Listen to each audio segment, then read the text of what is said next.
Greetings, MFL Year 33 members. This will be the final results of round two.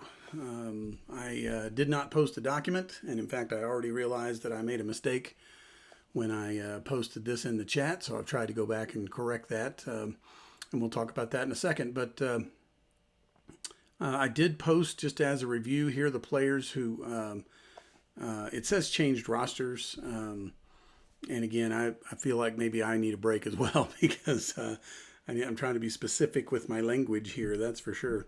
The ones who changed rosters were Roschon Johnson, Ricky Pearsall, Bryce Young, DK Metcalf, and Marvin Mims. So those are the ones that changed rosters and will result in an extra keeper. The ones who were signed after phase two are Khalil Shakur, Jonnu Smith, and George Pickens. Those didn't really change rosters. They just stayed where they are. And those are the ones that basically were just signed by their current owner. So that's kind of a recap there. Here are the final results of round two, phase four.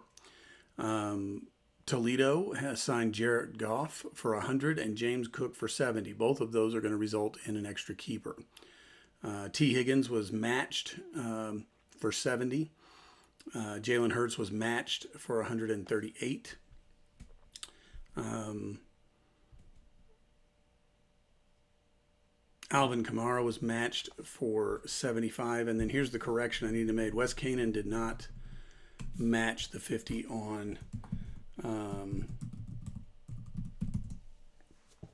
DeAndre Swift. So he was signed by Leavenworth. So Leavenworth gets an extra keeper for the fact that DeAndre Swift's changed rosters. Justin Fields was matched by Army at 48 points. Still under the cap, but getting on ever closer, that's for sure. Ladd McConkey was matched by Leavenworth at 66. Cortland Sutton was matched by Leavenworth at 52. Devon Achane was matched by the Knights at 70. Mike Evans was matched by Toledo at 65. Charbonnet was matched by Tulsa at 10. And Tyler Algier was matched by San Antonio at 10. So if there is a change of roster, I have not gotten to fixing that yet in Sleeper. But when that happens, you can then go in and mark these guys as keepers. And then take off all the franchise players from your want list. Take off all the round one players from your want list. Take off all these round two players from your want list because they are now no longer available for anybody to sign. But anyone who is left, you can go out and bid on next week. We're going to have two bid per team round. So you can either bid or not. It's up to you. I can just tell you now, both of those bids are worth like 1 point in rookie money. They're not worth very much. But if through the course of this, for example, my team is kind of quarterback light, I might have to look at some quarterbacks, or at least kind of look into the live auction and see who's going to be available.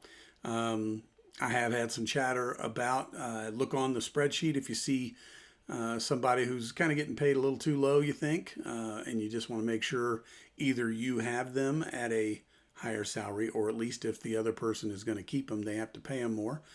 That's a viable strategy, but careful, you might get stuck with them. That is possible.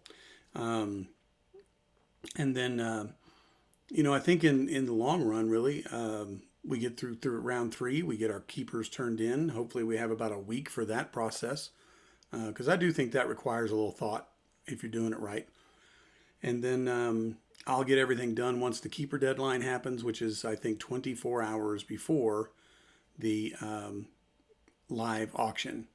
Once we get through that stage, by the way, again, probably not a bad idea, go in and preset some numbers for some players on the off chance your Wi-Fi is going to mess up or something like that. But August 30th, I think, Saturday night of Labor Day weekend, we'll just get together and we'll knock this out. I think there's a pretty decent chance that process is going to go pretty quick this year, especially with a few people having some extra keepers. Know this, all those rookies that are out there, Genty and Hampton and those guys, they're going to be available in that auction.